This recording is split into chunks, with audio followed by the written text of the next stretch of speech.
I'm going to go off script for a minute. No, she's just ducked out. If you look to the back corner, you'll see a beautiful lady in a gray suit, and that is Emily Andrew. She is our editor. A book is only as good as its editor. And she's joined us here today from Canada's most famous publishing company, McGill Queen's University Press, and we are really proud to have her with us today.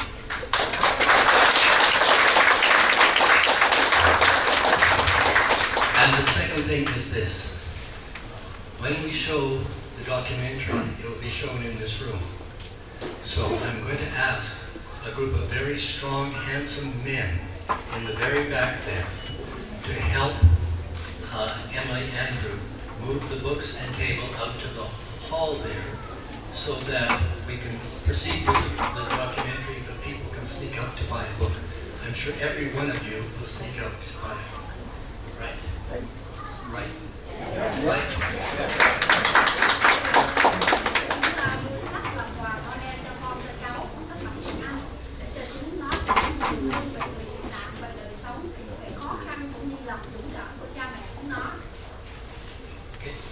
Now, it's my great pleasure to introduce Stephanie Stobbe, a professor of business and conflict resolution at Canadian Mennonite University and a leading expert on Southeast Asian processes of dispute resolution.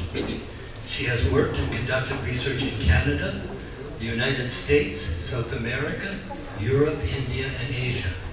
She is the current president of the Canadian Association for Refugee and Forced Migration Studies.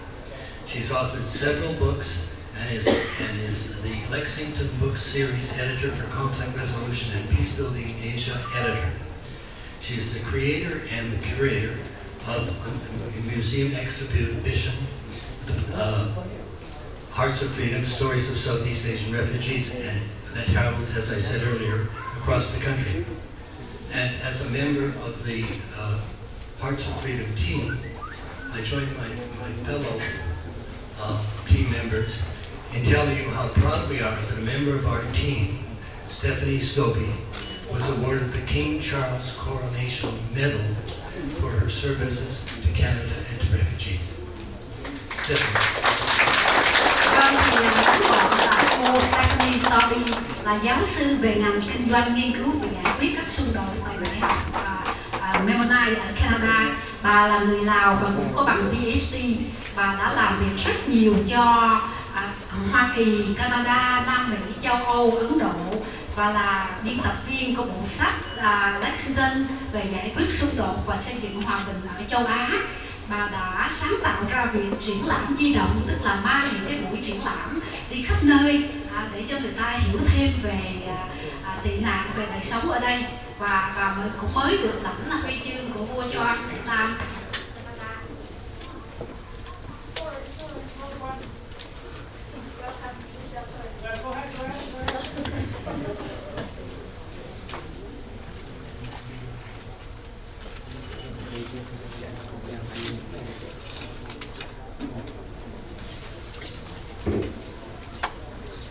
Thank you so much for the introduction and Sabaidi, thank you. I'm just saying a little bit in Laotian. So thank you to the Vietnamese community and for sharing your cultural heritage today. It's a good reminder to all of us that we are united under the Canadian flag. Canada welcomed Vietnamese, Laotian, and Cambodian, as well as other immigrants to Canada, and this is where we were able to start a new life, and Canada enabled us to do that and to make the many contributions we are today. So I will share a little bit about my family background and maybe briefly provide a context to my family story. Some of this is in the documentary film that you will be seeing later. So our family was threatened with being sent to re-education camp. and so we made several attempts to try and escape from Laos. We finally made it to Thailand after a dangerous journey across the Mekong River. My mother was 6 months pregnant and carrying my 1-year-old brother. I remember a long walk in Thailand to get to a military camp where we spent some time. As children, we thought we were going on an adventure, and my mother recalled the children singing all day long in our 12-hour walk to the camp. We eventually entered a small remote refugee camp with no facilities. Our parents had to go into the forest and cut down bamboo trees in order to make a hut for our family. We were fortunate to be in the refugee camp for only 6 months. We were accepted by several countries, but the Canadian plane came first. Just 1 day before the American plane came, we took the opportunity to come to Canada. One of the things that this project and this book has shown me was just how lucky we were. Some people didn't survive. So many people spent years in a refugee camp. I will give my mother a lot of credit for being the brains behind our success. So in December 1979, I was just a child when I arrived in Canada with my parents and 3 siblings. We were probably the last chartered flight from Bangkok in December. Our planes arrived in Montreal and we were taken to Long Point Reception Center where we were processed again, given medical checks, and provided with winter clothing as we came only in our t-shirts and shorts and flip-flops. Our family was then matched with a sponsor in rural southern Manitoba. We arrived in Winnipeg in December 1979 at 12:30 a.m. It was freezing and everything was white, and I believe there was a snowstorm that night. And my sister and I were very curious about all the fluffy white substance on the trees and grounds. And so the first opportunity we had, we took off our shoes and socks and we ran into the snow, only to come running back screaming, that was like ice. We had no idea what snow was.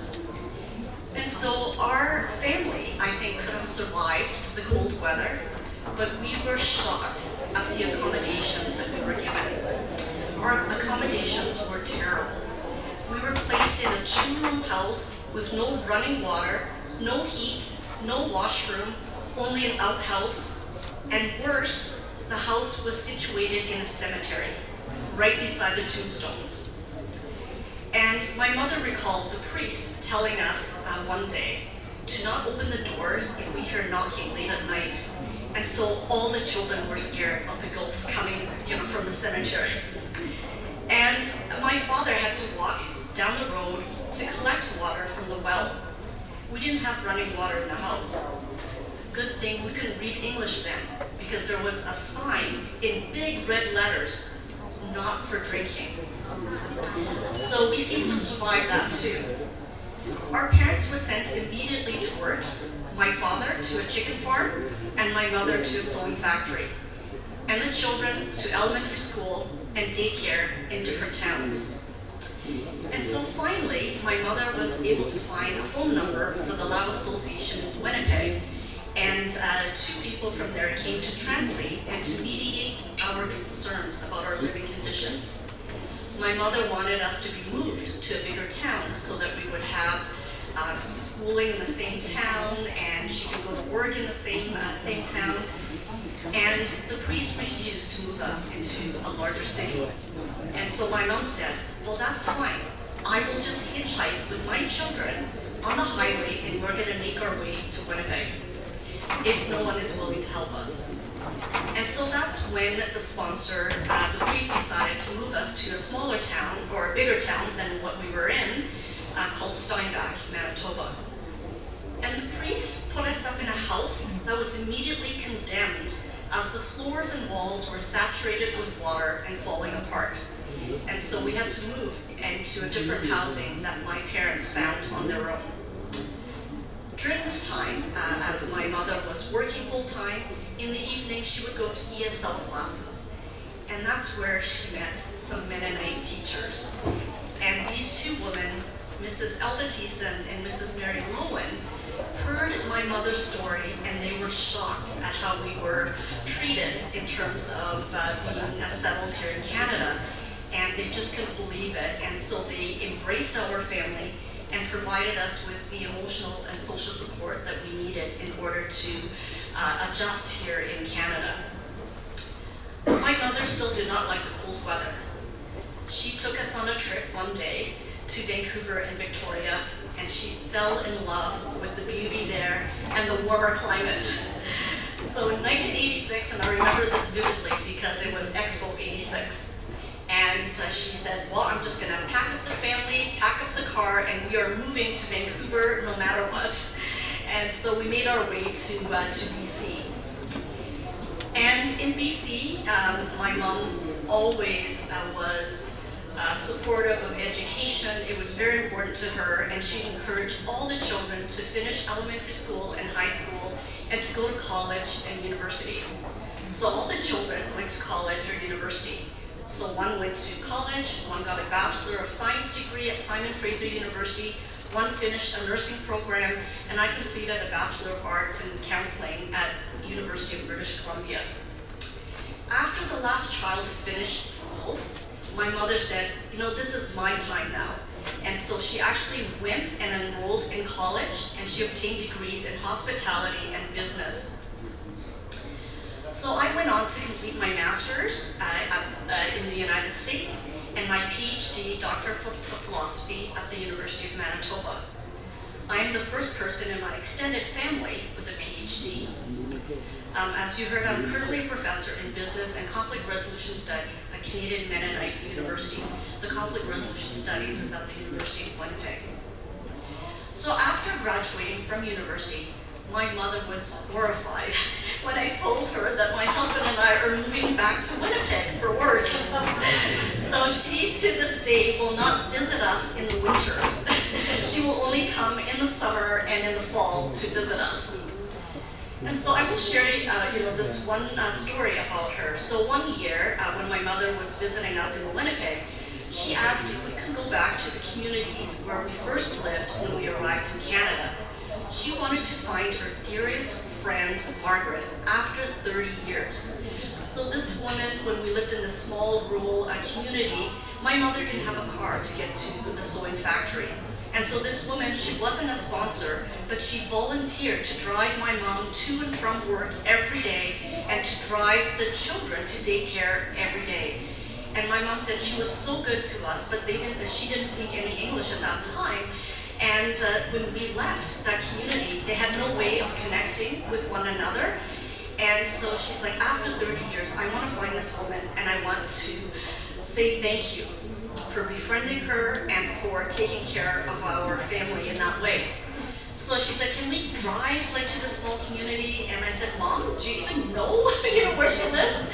And she's like, I think I remember it. Just drive down this highway. So I would drive down this highway. And she said, I think it's a small community here. So we turned into this community, and she said, I think that's her street and that's her house. So we drove into the driveway, and we got out of the car and we knocked on the door. And the person who opened the door, we were just shocked. It was Margaret. And my mother and her immediately recognized one another, and they burst into tears because they hadn't seen each other in 30 years. And Margaret kept saying, I have been so worried about you and your family. And for the last 30 years, I wanted to know what had happened to your family. And so she keeps saying, oh, and now you speak English, because back then my mom would use a Thai Lao English dictionary and body language to talk to anyone. And so that afternoon, they sat in the living room and they shared stories and they cried with one another. My mother brought presents. And at the end, they exchanged phone numbers, cell phones, and after that, they were able to email one another, FaceTime one another, talk to one another on the cell phone. And so I think it's just an incredible story of ordinary Canadians who who showed kindness and compassion in a time when we really needed that. And I think it's such a heartwarming and an emotional reconnection. Like after 30 years, we actually found this woman and she lived in the same place. So I think, many of the stories of settlement here in Canada were positive, but by sharing our difficult experiences, we hope that we can learn from the past, ensuring that sponsors and governments do better when they settle and resettle and settle refugees today. Even though our beginnings in Canada were difficult, our families still had hope and resiliency, taking the opportunities we had to start a new life. These stories shine an important light on the cultures of our histories as they are developed in Canada and the many contributions this group has made to Canada. These stories, found in the Hearts of Freedom website, exhibition, film, and book, are important to share with our children, grandchildren, and future generations, as well as with those who have never lived these experiences. So I think this is such a vital part of Canada's history, and it needs to be documented and shared with everyone here in Canada. Thank you.